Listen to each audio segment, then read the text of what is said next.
With that, today's speaker is Dr. Michael Ndemanu. He's an associate professor of multicultural education at Ball State University. His research has included multicultural education, social justice, and peace education. In 2015, Dr. Ndemanu won the H. Lee Cooper Core Curriculum Teaching Award from the University of Southern Indiana, honoring a faculty member whose work in the university's core courses has been especially creative and successful. He is also the executive director for the Global Institute for Transformative Education, a nonprofit designed to improve the quality of instruction and curriculum in developing countries. Prior to immigrating to the United States, Dr. Ndemanu taught French and English in public schools in Cameroon for more than 8 years. So the Indiana Bar Foundation is pleased to introduce Dr. Michael Ndemanu as he presents Teaching About Race and Racism in the Classroom. Hello, good afternoon. It's a great pleasure to meet all of you this evening. We are used to having this kind of conversation with pre-service teachers. So it's a great opportunity to be able to talk with practitioners like you. As Tim said, the issue of race and racism is a complex one, and sometimes the topics that we cover are usually very touchy. But I just encourage you to be very open-minded about the discussion that we are going to have here. I've developed a couple of slides, maybe up to 23. I do not think we are going to cover all the slides. My hope is that if we don't cover all, then you will have the opportunity. I'm going to share the slide with you, so you have the opportunity to review the material, and you can always email me when possible. So in addition to what Tim just said about the introduction, I completed my PhD in curriculum and instruction in Indiana University in 2012. Prior to completing that program, I also taught courses in multicultural education at graduate and undergraduate level at IU. And so when I completed, I moved to University of Southern Indiana, where I taught for 3 years before moving to Ball State University. Without much ado, we're going to start straight away. As you can see, most of you must have looked at the abstract in terms of what we are going to be covering today. And so the goal is to discuss a little bit, give you some conceptual background with respect to multicultural education, and then talk about the cultural responsive pedagogy and inclusive teaching strategies. So you can employ them in your classrooms. I will start with definitions, talk about definition of culture. You see, learn according to Carter, year 2000, she defined it as a learned patterns of thought and behavior that are passed from one generation to another and are experienced as distinct to particular group. And then Barrett defines it as a body of learned beliefs, traditions, and guides for behavior that are shared among members of any human society. So if you go by those definitions, which are pretty similar, patterns of behavior, of thoughts that are passed from one generation to the other, then you should be reflecting on these critical questions. Do you have a culture? Is there anything that you know that was passed on to you by your parents or by your grandparents? If you do, then you have a culture.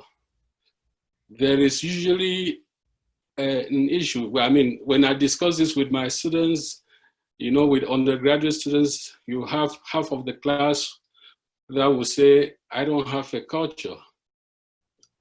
But then when we go back, then I take them back to the definition. Then they start reflecting.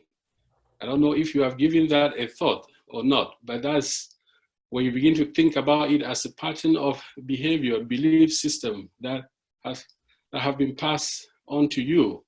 Then you realize that you have a culture. So then the second question is, what are the elements of American macro culture? So we have macro culture and we have micro cultures. So if your ancestors came from Germany or from Poland, then most likely there may be some traditional practices, or I don't know how you may even define traditional. You have some ways of doing things, like here, folks from whose families came from Germany, they talk about beer, brewing, and other things. That is microculture. But then we have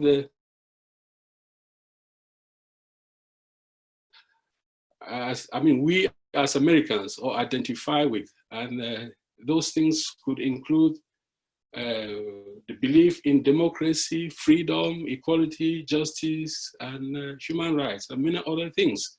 And sometimes you may not really know that it's a culture until you travel to another part of the world. Let's say you live in Indiana, somebody lives Alaska, and you all meet in France, or you all meet in Ghana, in Africa. Then you begin to look at things, the way things are done differently there. You begin to see how you will discuss with that person, oh, back home, this is what we do. Back home, this is what you do. That is already telling you that you have a macro culture, which is carries American core values.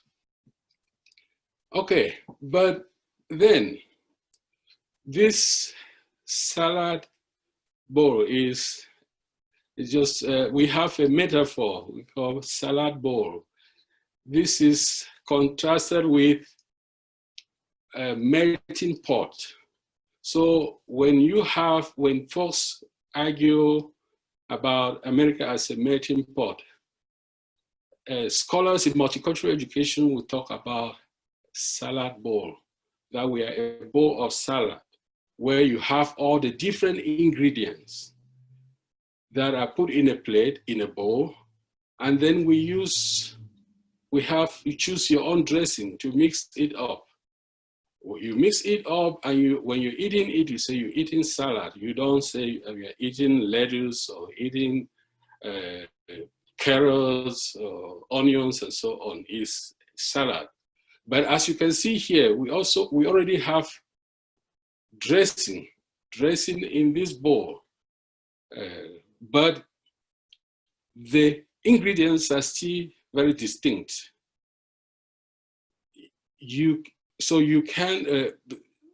This really represents the multicultural nature of this country. And so talking about us becoming a melting pot is something that could happen along the line, maybe with second generation, third generation immigrants, so on.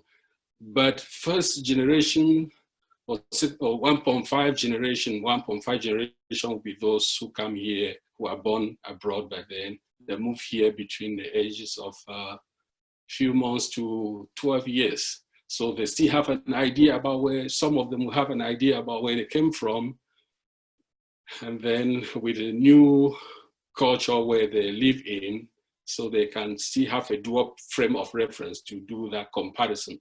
But this is just to share with you, when we talk about culture, definition of culture, you see, we all have cultures, regardless of where you came from, or your ancestors came from.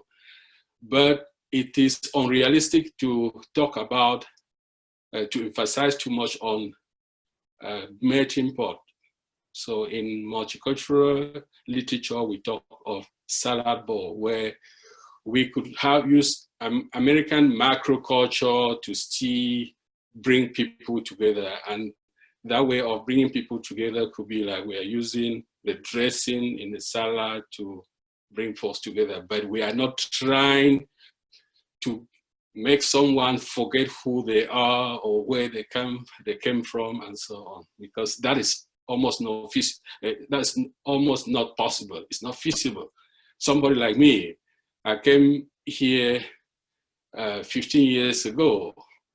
How will you get me to forget what I knew about Cameroon or Africa before coming here? This is not possible. My children who came here very young, yes, they may not even remember anything about Cameroon anymore.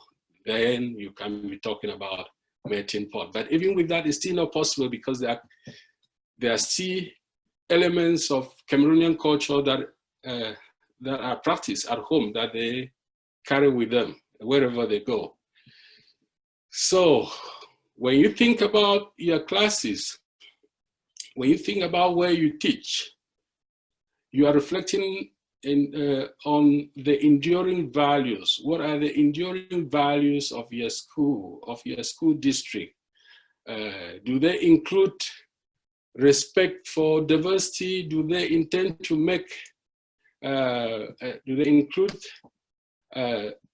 they make them realistic in your classroom? I mean, sorry, how do you make these values realistic in your classroom, in your community, in your country?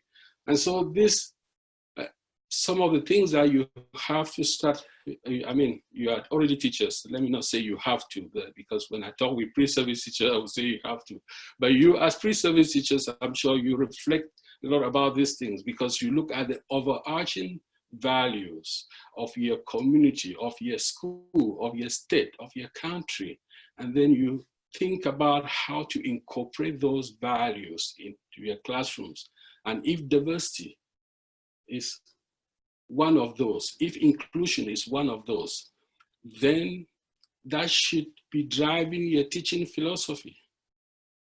How do I ensure that every kid in my classroom is respected? How do I ensure that I'm using culturally responsive approaches, strategies to incorporate every background represented in my classroom, or not even represented in my classroom, because you want your students to learn about other places. You want them, even if it is racially, even if it's a racially homogeneous classroom, you still want to offer them opportunities to learn about other people and other places, because that's a way for them to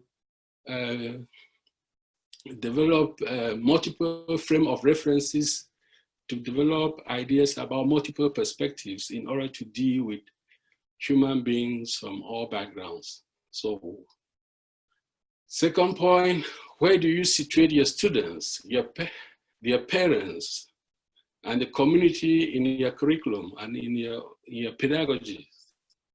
All those things, very important as you sit down to plan your instructions. I know sometimes we say, oh, that's too much work for us. We're already doing a lot. But we also have, teachers also have a lot of flexibility to be able to incorporate some of these things and maybe not just teach to the text, even when we know there are certain contents that may not be very conducive or helpful to all the students of different cultural backgrounds represented in your classroom. So you may have pages that carry stereotypical messages that you may not want to share with your classes. So you have that flexibility to be able to use different content to take on something similar, to make sure you still cover the concept, but with maybe different material, right? So how do you connect current events with your classes and your lessons? Those are also very important points. At the end, towards the end of this PowerPoint, I have something, a lesson, I mean, an activity to share about that, which is called Diversity News Digest, where I have students really search for information about different things, about what is happening in the country or happening worldwide, and bring it to class and have a few minutes to share with your peers. And the students tend to like it more than any other activity that we do in class. And then I have a link here for you to take There's tests on implicit bias. I don't know if you have done it before, but those are important tools for you to get to know yourself, because for you to be an effective teacher of social justice, you have to know who you are. And that's why we'll be covering some of these things. How often do you encounter teachable moments, and how often do you make good use of them? This is equally very important, because you learn a lot from students every day. They may make comments, they may say things that some other students might judge as being microaggressive, but you may not have the multicultural skills to respond to that student. So the easiest way to handle that is just to pretend like you didn't hear anything, or just smile and move on. But when you smile and move on, the students may think that you are tacitly endorsing that idea, whereas it's not the case. So it could be a teachable moment, regardless of what subject you are teaching. You have to have the skills to be able to address those things, those issues as they occur.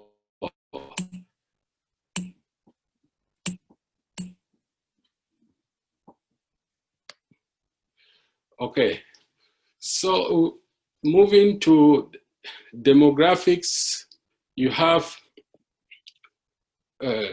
people, when the composition of racial demographics of this country is pretty broad.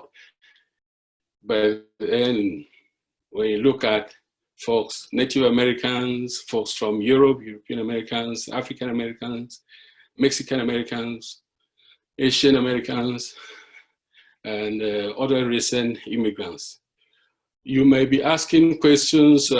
We could ask questions with respect to citizenship. When did different groups become citizens? And you see that, like Native Americans, they were in this country before anyone came here, but they became citizens only in not until 1924, right? And then African Americans, who were also here almost in the 1600s as well. If you look at it in terms of voting rights, most of them had the full right to vote only after the Voting Rights Act of 1965. Then with Mexican Americans, we'll be talking more about that, especially with respect to some of the territories of the United States that were initially part of Mexico. And this is what I was just saying. So, and there's this newspaper, Economist, that wrote, did they jump the fence or the fence jumped them? And so when you see here, the darker the coloring of these areas, the more populated Latino population is. All these regions. So you have California, Nevada, Utah, Arizona, New Mexico, Texas, and so on. Okay, those are, and so this thick line is showing pre-1848 border, US border with Mexico. And so you could ask a question, when, after the end of the Mexican War in 1848, this territory became part of the United States. The people who live here did not move further south. They remained there under the Treaty of Guadalupe Hidalgo. So you reflect on this. People will ask questions. People may tend to say, hear someone speak Spanish or want them to speak English. But if you reflect on this history, what were these people speaking back then? They were speaking Spanish before this territory became part of the United States. And so it's not like folks have just moved in who have just taken the whole of that region. No, were, they had been living there for centuries. And so it's important for us to understand that when I go to Arizona, for example, I go to like Target or to Walmart, 99 or 98% of people that I meet there will be of Hispanic descent.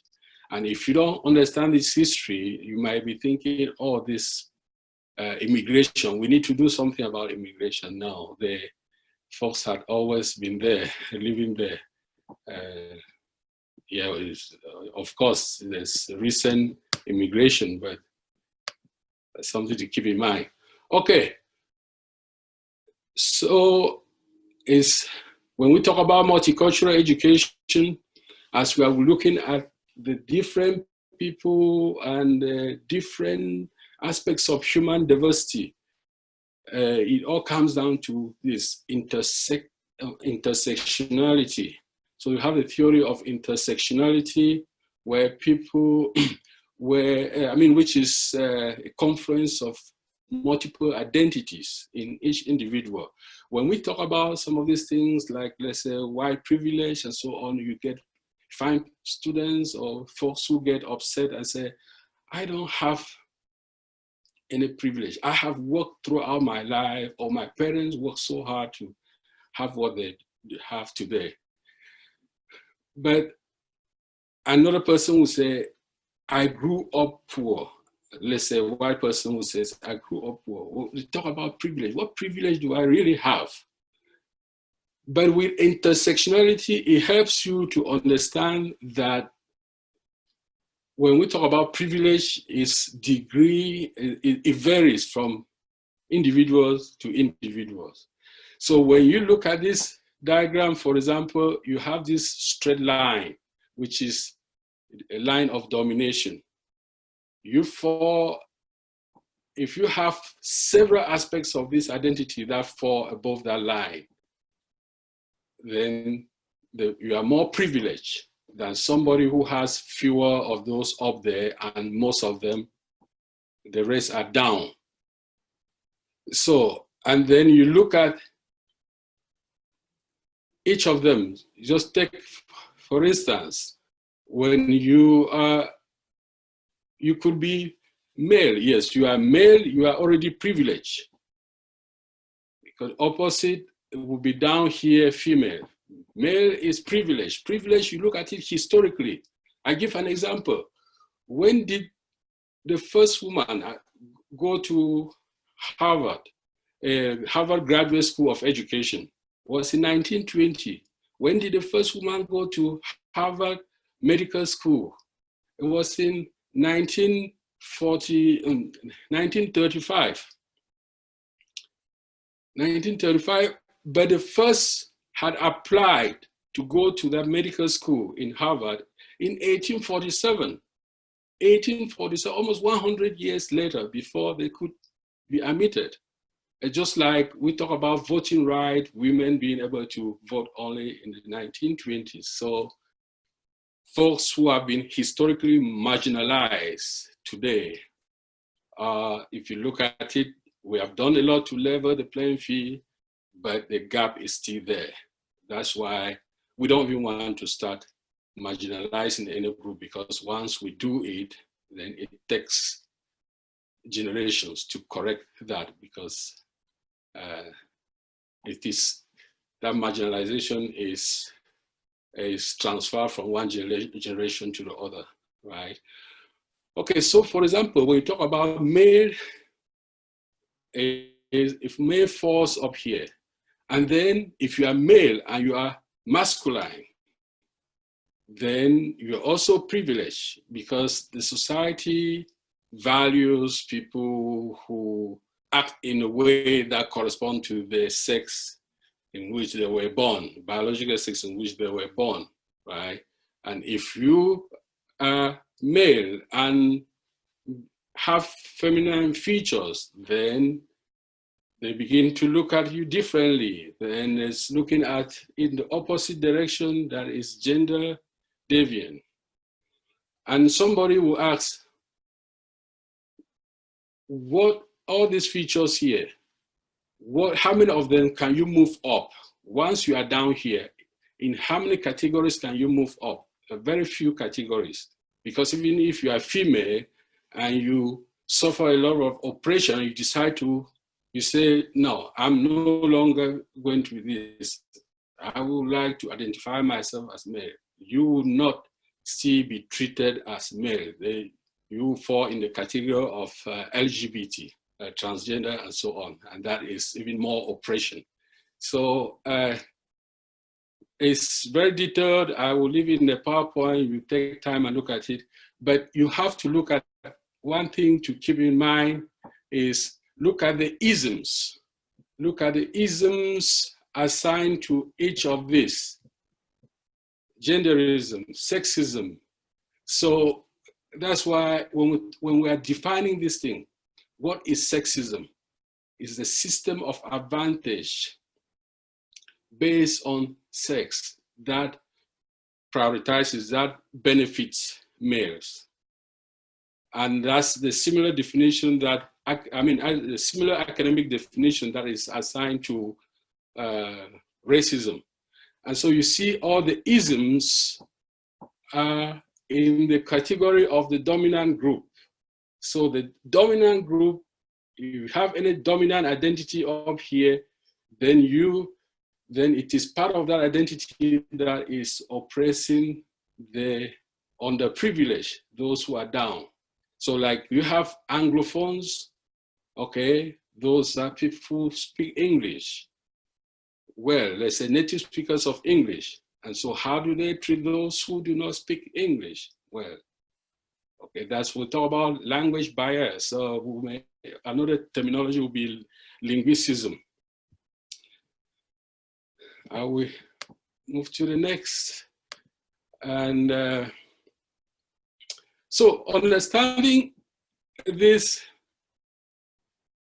issues are pretty important because we have, they help you have that kind of theoretical background as you interact with your students. You have, for example, in terms of classroom management, how are you treating your students in the classroom? There is this link that I shared here. There was a Department of Justice report that came out in 2012, which showed that Black preschoolers are 18-point-something% of the school population in the US, of kindergarten school population or preschool population in the US. But they constituted 40-something% of out of school suspension. And these are very important questions to ask. Why would someone suspend a preschooler from school? I mean, that's not in-school suspension, it's out of school suspension. When are we punishing the kid, or we punishing the parents, or we are punishing both of them? Because I think about that. 3 years, 4 years, 5 years, or even up to 10 years, you send me away from school, I'll be excited to go home and watch some favorite TV program or maybe play my video games. And then the consequences, long-term and short-term consequences. Parents end up maybe calling in and not going to work because they have to stay home with the kids. But then already the kids doesn't come back and receive additional lessons for what they missed, which means we are setting students up for failure when they start falling behind. And maybe they end up disliking the teacher for how they have been treated. Then we are creating a pipeline to prison. And so maybe some of you, a good number of you in high school, by the time these students get to your level, what has become of them? Maybe they are dealing with issues that started very early on in their lives. So the advice here is we have to figure out ways to cultivate the trust of our Black and brown students and their parents. Otherwise, when we call parents home, call them to recommend maybe certain sanctions or talk about kids' behavior, they don't quickly behave them early on. We don't use proactive measures to deal with classroom dynamics. We wait until there's a problem before we reach out to parents. I remember in southern Indiana, one of my students, my twin daughters started middle school there, and their teacher, 2 weeks into their middle school, one of their social studies teacher called me on Sunday afternoon and didn't get me and left a voicemail. And in the voicemail, he said, "Michael, I can't tell you how blessed I am to have your daughters in my class. They are wonderful kids. They take their work very seriously, very respectful, all kinds of positive adjectives." And when I called him back, I didn't get him, but I left a voicemail too. But the key here is, tell me, if he were to then reach out to me shortly after, or weeks later, or months later, and talk about the kids, or how they were not doing their work, or whatever recommendation they were going to give, I was likely going to believe him because he set the tone in the right way right from the beginning.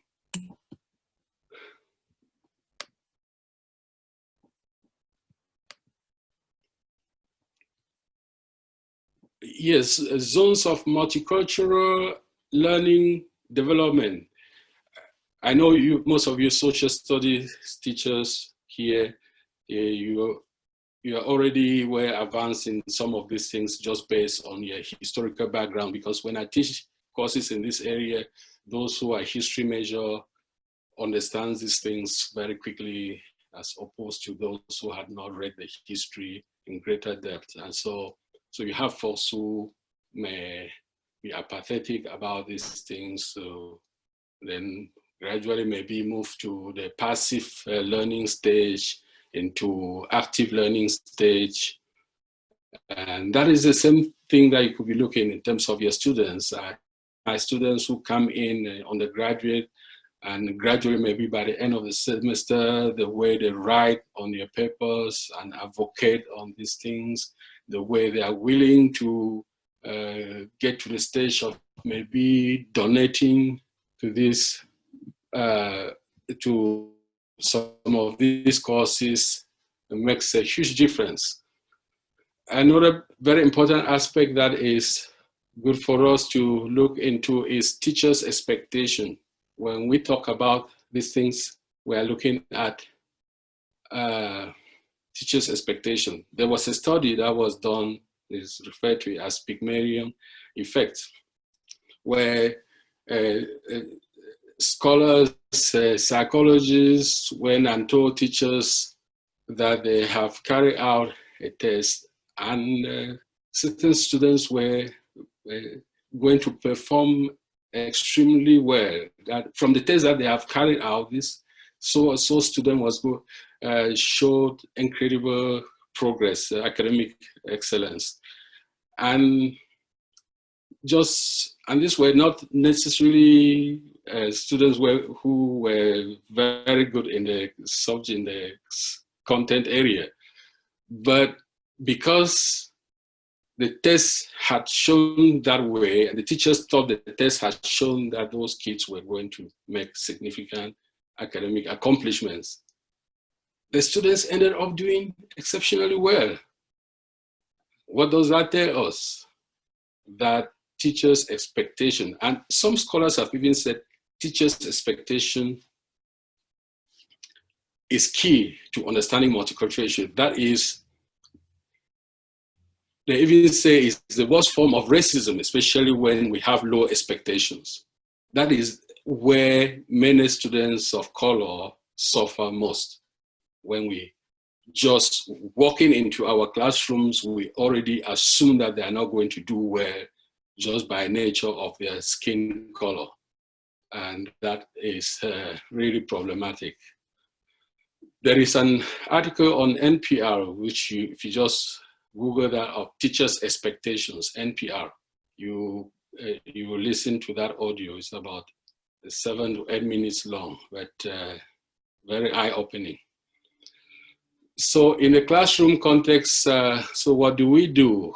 We expect, we are not saying that we should just have we should just have unreasonable expectation for every student to do well. Our expectations should be grounded on the work we are seeing from students and not based on assumption, historical beliefs, and so on.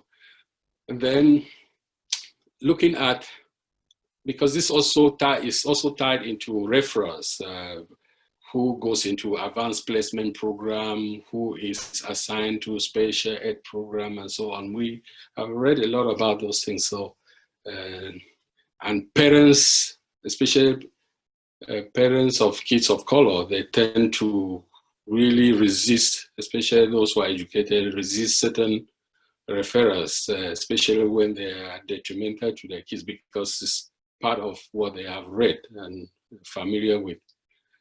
Then we look at inclusive education. We think of racial spotlighting in the classroom. This is the component of classroom management. Racial spotlighting and racial ignoring, and that also ties with hyper-visibility and invisibility of students of color in your classroom.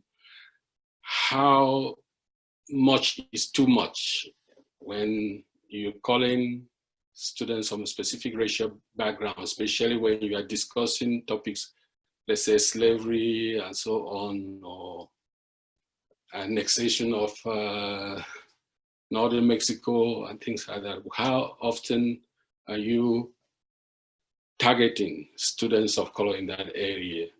Or because you may feel like, oh, you need to get them engaged, but you don't want to make it look, appear so prominent in your class that they are constantly the ones responding to questions, especially when it relates to people from their background.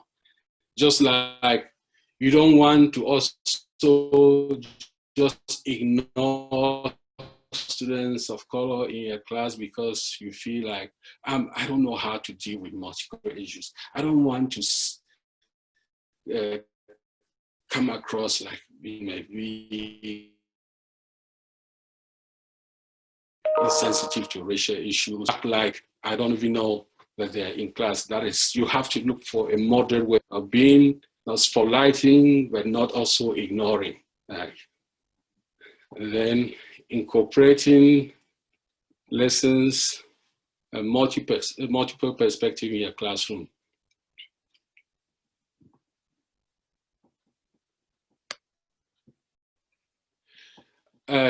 Culturally responsive pedagogy, getting to know your students and the community. Let me stop. Is there any question before I continue, Tim? At this point, nobody's put any in the chat box, but we can open it up. Are there any questions that anybody's come up with along the way? Any? Okay. If not, let me do this slide, maybe. Yeah, we'll let you keep going. We'll let you know if something pops up here. Okay, good. So I have this one. I have an example of aspect of culturally responsive teaching or pedagogy. My son, a couple of years ago, when he was in 4th grade in school in Bloomington, his teacher contacted me and said, my son doesn't follow instruction in class. I said, what? I said, it really is.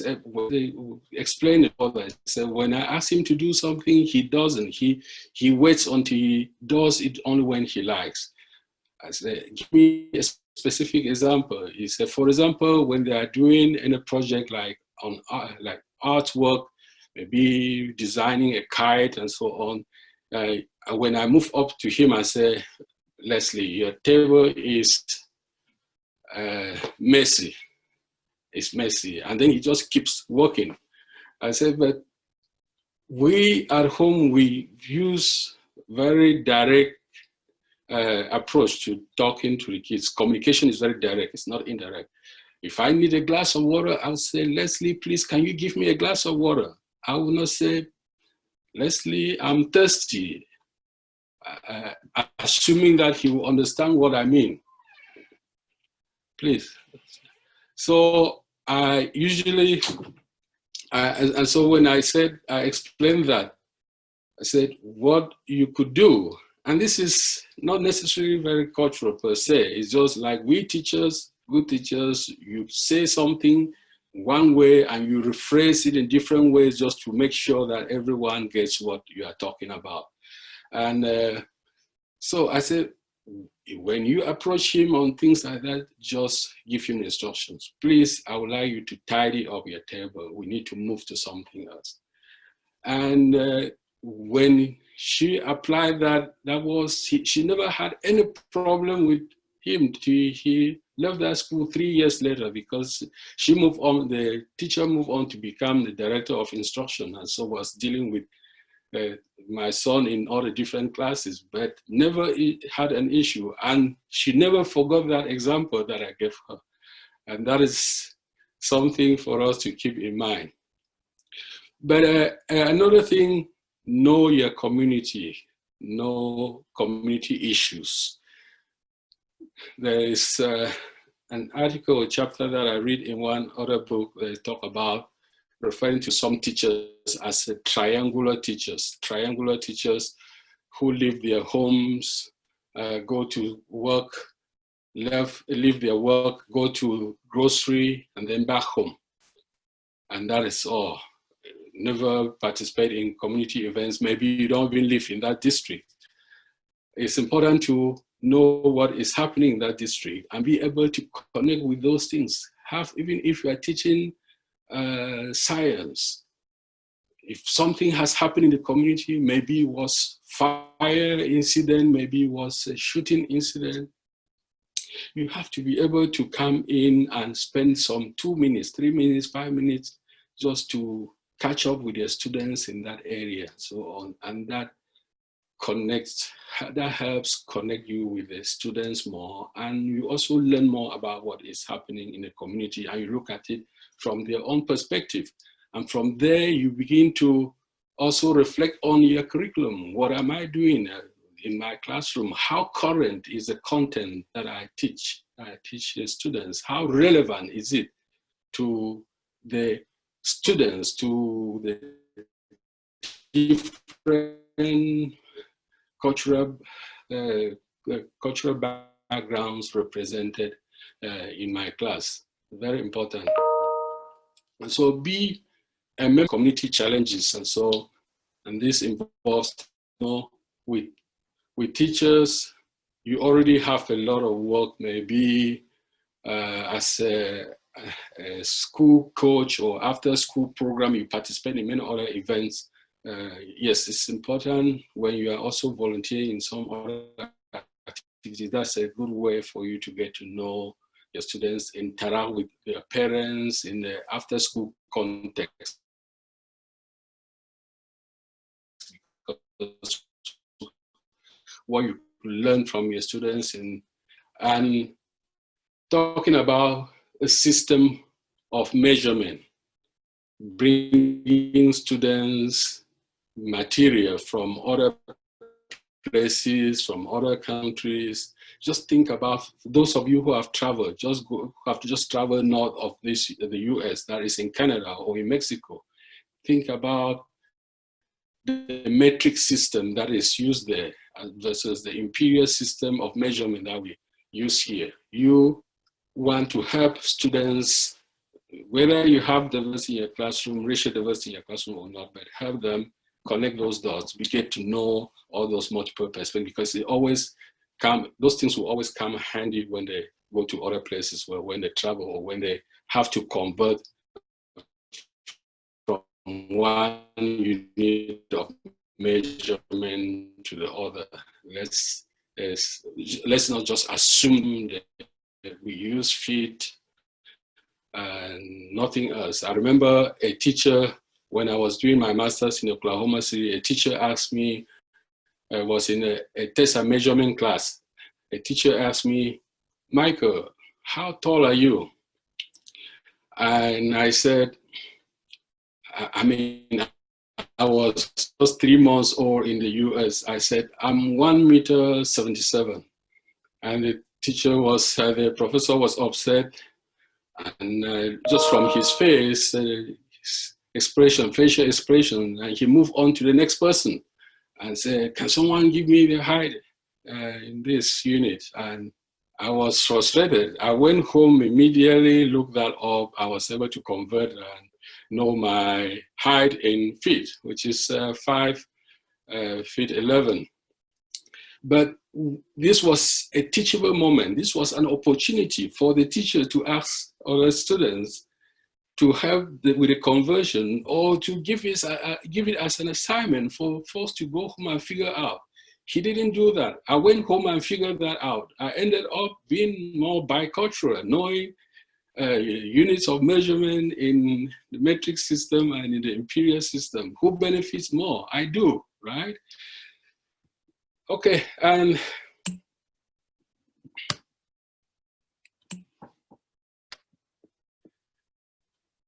so when we talk about all these elements in terms of curriculum development, as I said earlier, you have to approach things very open-minded, in a very open-minded way, that you are willing to learn from your students just as they are willing to learn from you. And in that process, you do that. You could be inviting parents. I've gone to several classes because teachers invite me, especially when my kid is in that school or in a particular class, then the teachers will invite me to come and speak about my culture, come and speak about my experiences in the US. And in that process, students learn a lot, and the teachers also learn a lot. So let's make good use of the community resources, and that includes people of different background, or even people with different expertise that you have around you.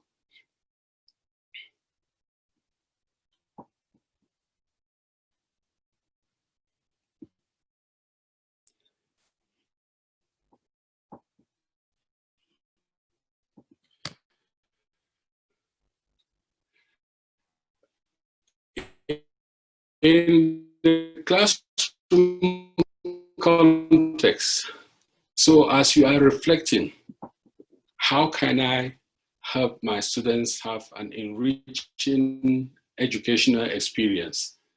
When you reflect, yes, you are reflecting, ideas may be coming up about what you can do. What kind of war pictures do you have? How representative are those war pictures? How unstereotypical are they? Because you could have all those things, but then they may carry the kind of stereotype that the students may not even feel comfortable seeing them. And then thinking about what kind of books do I have? What does the school have? What kind of books, material do I have in my own classroom that are not stereotypical? That students, parents can walk into your room and just going by those pictures or going by the books that are on your table. We don't want it to be necessarily window dressing. It should really be something that you believe in, that is part of the values that you carry with you. Right? And this is very important because when we get to the point, social contract, when you look at it, social contract, just as I said earlier, in terms of the demographic, the diversity in our racial demographics, there's nobody is going anywhere. We don't want anyone to be going anywhere in the first place. But how do we, as citizens of America, live in harmony? And the key to that is you beginning to have that strong belief. If you do not yet begin to have a strong belief and doing everything to help your students succeed, because I'm always stunned by the fact that a lot of the issues that we have in our society, we are not finding solution in the education. We are not drawing from teachers or from researchers to give their input as to how many of our societal problems can be addressed.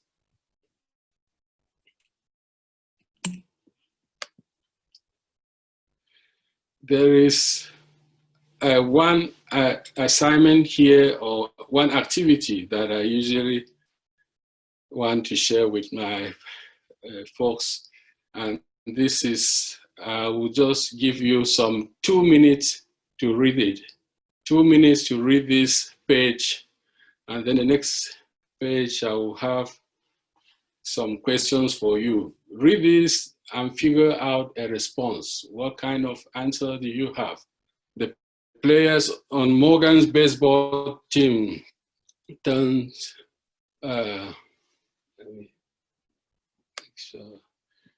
take turns. Yeah, the players on Morgan's baseball team take turns bringing water bottles for their teammates. Last week, Tyler brought 12 bottles and one girl was absent. The coach decided to save the extra bottles and just have Morgan bring the remaining number needed the following week. How many bottles enough for each player on the field? And this is 4th grade math.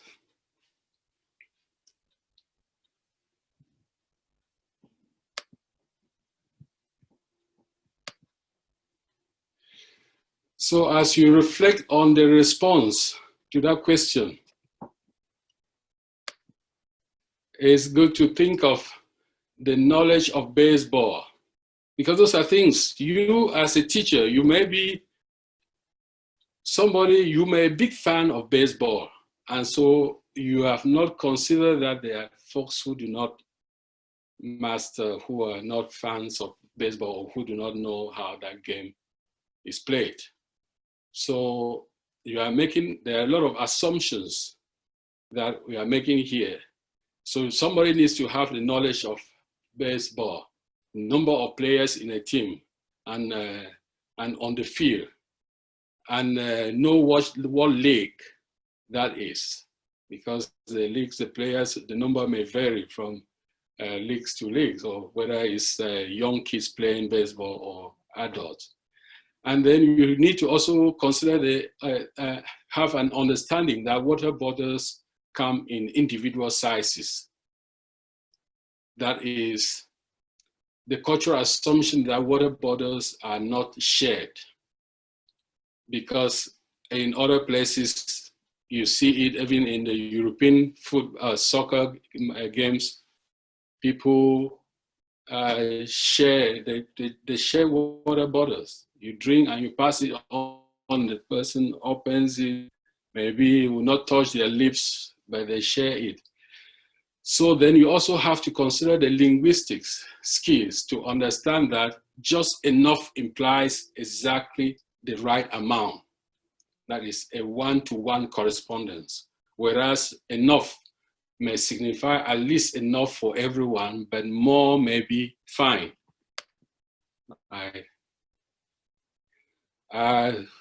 Let's skip this. We have, this is talk about universal values in terms of multicultural education, the elements of divergence or convergence in cultures.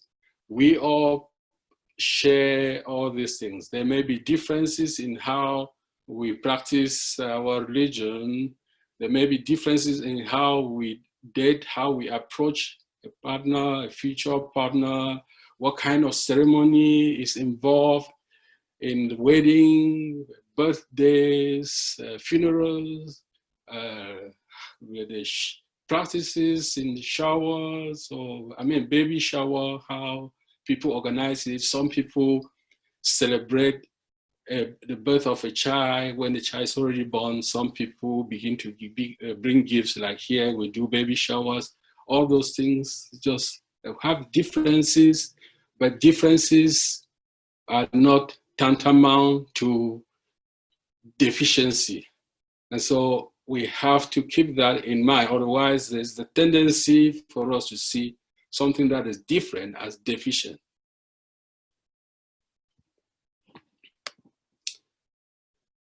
This is the activity I was talking about. So I'm going to share the PowerPoint, but it's very good for you to engage your students, even if you are teaching what content area.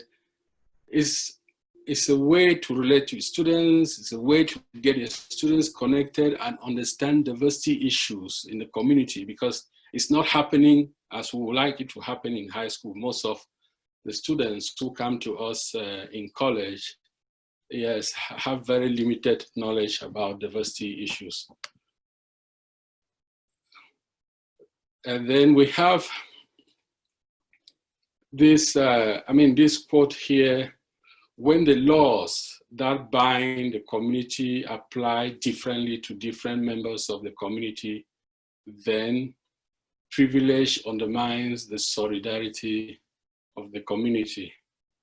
That is a very important quote for us to keep in mind as we transition into our discussion, because this is very reflective of the current happenings with all the shootings that have been going on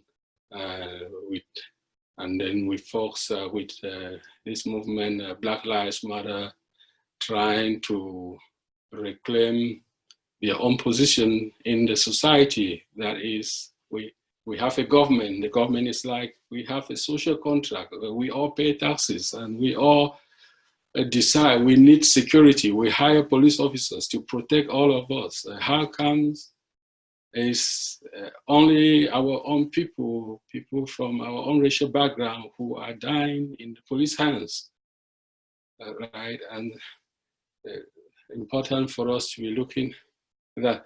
Okay, and I have references here, links here for you to just click on and learn more about what you can bring to your classroom, different activities that you can bring into your own classrooms. I will stop here and let's use the rest of the time just to discuss, answer questions.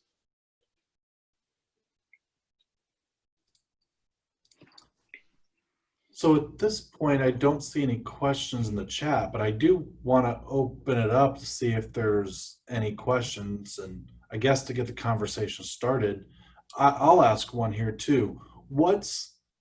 I know you typically teach the undergrads and graduate students courses along this way. I guess what's your takeaway? You asked that the students to take away what becomes important to them in order to make an inclusive teaching environment. Can you distill it to one piece, or?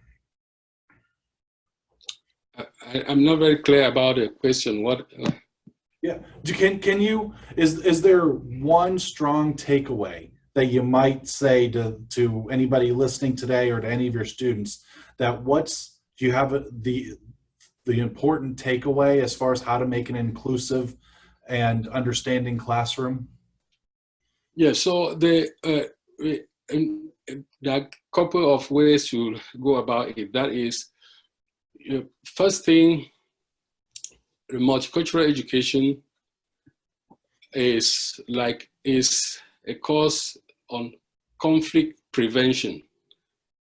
That is, you don't wait until there is conflict and then you're trying to find ways to solve the problems. So we think about Why are there problems? Where could conflict even be coming from? And then it takes us back into history.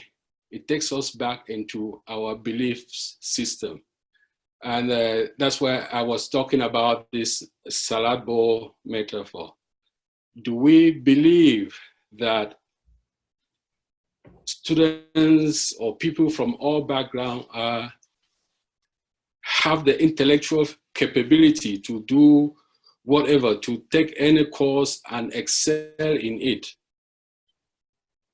That is critical, because when you don't have that strong belief, then it's going to affect your expectations.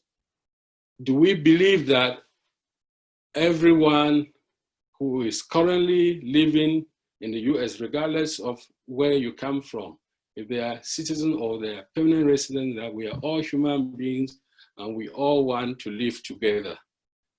If your answer is yes, then it's going to affect how you design the curriculum. It's going to affect the belief system in terms of subtractive, when we talk about subtractive beliefs in education, that is, you are looking at folks as lacking in something, or you look at the culture that they bring in as lacking, and so they have to drop it. You look at the language that they speak or the accent they bring in as something that is deficient, and so they have to drop it in order to fit the mold that has been created. And you may not openly say it, but students, the student is internalizing it. The person to whom you are directing that attitude is internalizing it, and in due course, they will not have a strong belief in you, the teacher, as their teacher. They will not want to even be part of the system, because they think you are trying to deculturalize them. And then the other component to that is microaggression. So how are we treating? So you want to develop critical consciousness. You as teachers here, when you develop critical consciousness to vet the material that you take to your classroom, vet your pedagogic approaches, just like you hear some folks you still read somewhere, you hear somebody got students to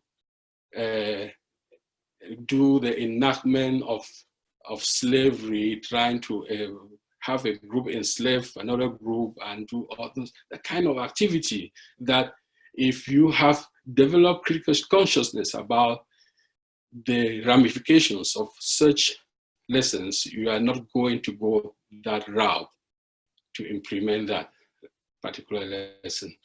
So in a nutshell, the take home in a lesson like this is developing that critical consciousness to avoid subtractive beliefs about different cultures, about your students, and so that you can bring multiple perspectives into your lessons, so you can go out of your way to say, okay, this is the text that has been recommended for this class, but I'm going to go a little bit further and dig into other cultures and dig into other backgrounds and see what I can bring in to complement the material that we have in place.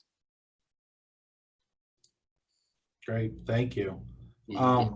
I'll add this in too. Question kind of came in, the idea of looking at your metaphors again of the salad bowl versus the melting pot. And I'm hoping you could expand on that a little bit. Is one more reflective or more current, or is you know, I know you've mentioned you kind of like the salad bowl version of it. Is the melting pot metaphor wrong? Is it offensive now? Is it, you know, are they both valid? Can you kind of expand on that a little bit? Yeah. So the melting pot, the problem with the melting pot is when we believe in that very strongly, especially if we as teachers believe in it very strongly, then we are not even going to embrace anything about, or you are going to embrace very little about multicultural concepts, because the idea is the forefathers came here from different places and they just left their cultures or left their languages behind, which is not true anyway, because if you look at history, you look at the German Americans in Evansville in particular, you go to Evansville, all those, the remnants of that culture are still there. So with the melting pot, the idea is leave that language, leave whatever thing you wear on you, come in there, leave it out there, and come here since you are coming to a new country, and just do the way the dominant group, the majority, is doing. Just practice what they're practicing. And that is always very difficult to do, or even when folks do it, they are not necessarily comfortable in that process. They feel like, okay, they are being deculturalized. And if you watch a documentary about Native American boarding school, they call it In the White Man's Image. That was basically what the folks, General Pratt was doing, that is, take 6-year-old from the Native American reservations, take them to boarding schools, strip them of their traditional outfit, give them military uniforms, write English names, Bible names on the board, and ask them to choose their names from there. So make sure they abandon their tribal names, shoes, and make sure, and most importantly, make sure they give up on their religion and their languages. And that became, that's something that went on for many years until mid 1900 or so, when that policy was abolished, and then they were encouraged to reclaim their culture and their languages. And some of those kids who left there said they went back home, they couldn't communicate with their family members, but they were no longer seen as Native Americans too, because they have become so inculturated in the macro-American system in the way that their parents were not speaking English, they could not communicate with them. Their practices, like their democratic values that they took from school to their homes, their parents couldn't bear, couldn't handle, and so as the film referred to them, these kids became a generation of confused Native Americans, because even when they went back to the mainstream society, they were still considered as Indians, and there were folks who would not equally hire them. And that is why salad bowl metaphor resonates with us. Yes, we all end up sharing the same macro-cultural concepts, but nobody is saying you have to forget French or Spanish that you used to speak. You have to only speak English. Because if you look at it critically, there's nothing wrong in speaking several languages. So we all had the opportunity to do that, we'll do it. So we don't have to lose one language to learn another. We don't have to lose one culture to learn a new one. But America in particular, how can you survive here without speaking English? It's almost impossible. So nobody will not want to learn English, just like nobody will not want to know what is called pizza or hamburger and so on. How will you survive? Mm-hmm. Great, thanks. Another question that rolled in, do you have any tips on how to show empathy for individuals that are of a different cultural or racial background than the teacher? That's a good question. And it starts with names. It starts with names. It starts with learning how to pronounce students' names. You don't assign a name to the student because you can't pronounce the name, or begin to call them K because the name starts with a K and so on. You just want to practice. And so when students see that you are making that genuine effort, then they care. Just like when you travel to different parts of the world, when you even learn just to greet in that language, just simple things like that, the people relate, they embrace you differently from somebody who goes to another country and instead asking, do you speak English? Do you speak French? And so on. Say one or two words in their language and then you can proceed to, oh, I have difficulties communicating in your language. And then, and they'll be willing to help you. Mm-hmm.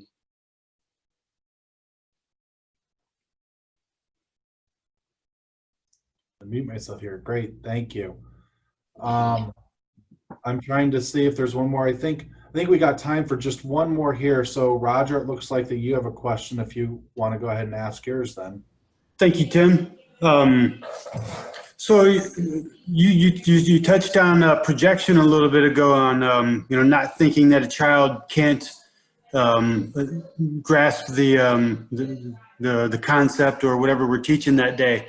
Help me kind of break that down now that we're about a month and a half into teaching and somebody's doing very poorly. How do I come around and think that this child will grasp the concept, A, and then B, how can I convince this child that they can grasp the concept? Yeah, Rogers, I understand your question well. The thing is, you have, sometimes some of these things could be challenging in terms of implementation of these ideas because of the class size that you may have, especially those of you teaching high school where you are not dealing only with one group of students. But the idea with multicultural education, or even with social justice issues, is being able to relate to your students. Because when you think about it, when you ask, each semester I ask these questions to my students, say, who is your role model? And most of the time, they will give a name of a teacher. And then the second question, the follow-up question will be, what did the teacher do? Or what did the teacher do to merit that position as a role model to you? Most of the time, it is not necessarily about pedagogy. It's not necessarily about how well you master the concept and so on. It could be part of it, but it is how you relate, how the teachers related to those students. And what brought me to this was knowing the students at the individual levels, understanding the problems they may be facing, where they are coming from, and possible, like in some school districts, especially with the junior grades, they recommend teachers getting to even visit parents. And I know we set up parent-teacher conferences. That could be the best way at the level where you may be teaching. But it's critical getting to know our students. And sometimes I even say, if we have a way to know those students before the classes begin, let's say we are starting in August and we already have the class list, if there's a way for us to begin to figure out the students, the kind of students we'll be having in the classrooms, that could help us prepare to meet the individual needs of the students. But if it's a large class size, we may still figure out ways to maybe read and talk with the kids after break or during break, or set up specific meetings to interact with your students. Even if those who are doing well, just being able to give quality feedback and have that kind of close connection with them could make a huge difference. Because when a student decides, if there's that kind of relationship is absent, then, or when we act in a way that the students feels like they're not being respected, the culture and so on, not being respected, then they may dislike your class. When they dislike your class, most likely maybe they will never take it again seriously. But overall, most students, or like immigrant students or even minorities in this country, they do not come to the classroom expecting you to just teach about their culture or to teach from the lens of their own culture and so on. They just want, if you are aware of those things and be able to use them, to respect them and draw from multiple angles to handle your classes, then you are expanding your students' horizons, not only students of color, but all the students in general, and they would stand to benefit a lot from it. Thank you. Great. Wonderful answer. Thank you. Great. Well, I want to say thank you very much, Dr. Ndemanu. It's been great listening to you. I think this presentation provided some really good insights for something that's important, timely, and I think it's going to help us understand ourselves and ourselves and our students as we look forward in our teaching. So thank you very much for sharing your time and your scholarship with us. And I hope, I know I enjoyed listening to it, and I'm sure the rest of the fellow educators watching did as well. So thank you again very much. Thank you. And I'm sorry I had to pick a little bit of from all different angles, since it's a 1 hour, 15-minute class. If it were something that I had to just say, okay, we are doing this a couple of times, I will come in and say, okay, we are just talking about linguistic diversity. That's what we focus on. Another day, so we are just talking about only inclusive pedagogy and so on. But I just wanted to bring all different things to the table. So I will share the PowerPoint with you so you can look at things, and you can reach out to me or through to Tim, and I will answer any specific question you may not have asked here. Great. Well, thank you. Thank you very much. And again, because we know Zoom fatigue is for real, let's go ahead and take a break. I have about 5:20, so let's take about 15 minutes. So at 5:35 Eastern or 4:35 Central, if you're joining us from the western side of the state, let's come back and we'll start the next part of our presentation. So let's take a break and enjoy the break there for a minute.